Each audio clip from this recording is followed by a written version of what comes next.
1220 KHTS, HometownStation.com.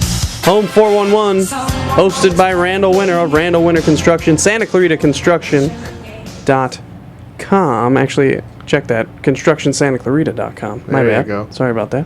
Or RGWinter.com. Or RGWinter.com. There's tons of you can just Google Randall Winter and you'll be fine. There you go. Yeah, but we're talking emergency services. Don't Google me in public, though. Yeah. Or from behind.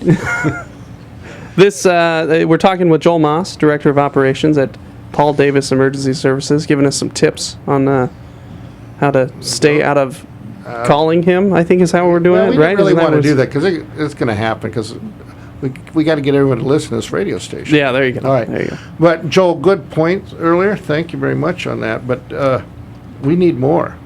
Always more. I got It's the American way. I got to get more. All right, so let's get into some more. We talked about water. Is that like the biggest thing? Because that's what ends up causing the M word, mold. We call it apparent microbial until it's been Well, I don't tested. care. Nobody. Everybody knows we don't want that in our house, especially if you have young kids, because it's very disturbing and has a bad medical effects. So. Right. Well, microbial is it's a funny thing. I'm not a doctor, so let's get that out there up front. Oh, I thought you were. No, I don't have an MD in front of my name. Oh. But that's a different show. So, at any rate, mold is the kind of thing where some people are really sensitive to it, and they'll go into anaphylactic shock. Other people, they can butter their toast with it, and it's no big deal. But the fact that there's over 500 species and subspecies of microbial, there's a possibility that somebody's going to be sensitive to something. But it's out there now in the world. It's outside. The problem is when water comes inside and it's continually fed this water, it grows, right?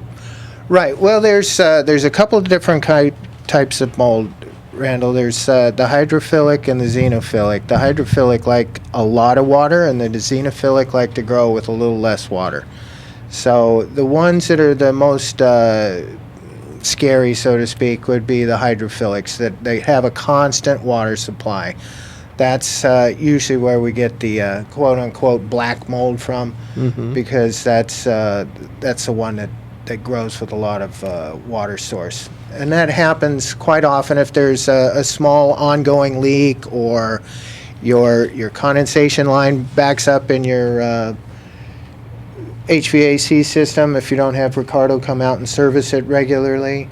A crack in a drain line. There's a number of ways where these things could come up, and oftentimes you're not going to see them until it's too late. So Yeah, they're behind walls. I mean, when we tear out walls to do remodels, it could be behind. You'll smell it, though. If you have a nose, I've been in people's homes, I walked in and I smell it. And then we tear it out, and there it is. It's under shower pans. It's behind sink walls, drips. Right.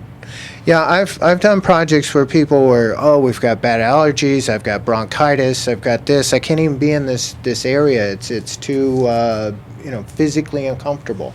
And yeah, you can pick up an odor, and we'll contain that area and remediate it, and clean everything up, and get it air sample tested by a certified microbial inspector, and they'll give us a clean bill of health. We'll put the place back together, with your help, of course. And then the people will come back and they'll tell me a couple weeks later that we've been back in this room, and it's like our allergies and our bronchitis has gone away. Amazing. So you're the man to call if they have any problems after they talk to their doctor. But you're kind of like the house doctor in terms of the mold. Then you can go in, you have special equipment to test for this stuff, and then how do you identify where it is, though? You just have to go to any spot where there's some sort of a potential water penetration. Well, there's a number of ways to identify. We use a couple of my favorite tools are the infrared camera, as well as the moisture meters. So we can scan an area, do an intrusion inspection, scan the area with the infrared camera, And if we see some areas that might be cool or suspect of moisture, then we can go and probe it with the moisture meter and find out for sure what's going on there. Then we can look for telltale signs of microbial. Usually we do a visual. There are situations where we need to bring in a third party to do air sampling so that it can be established. Validated. Okay, cool. Thanks a lot, Joel. That's really informative. So any of you out there with a little bit of wheezing or coughing or whatever, can't get rid of it, and give us a call. Paul Davis, thank you. PDESValencia.com. Thanks, guys. It's the Home 411 show on AM 1220 KHTS.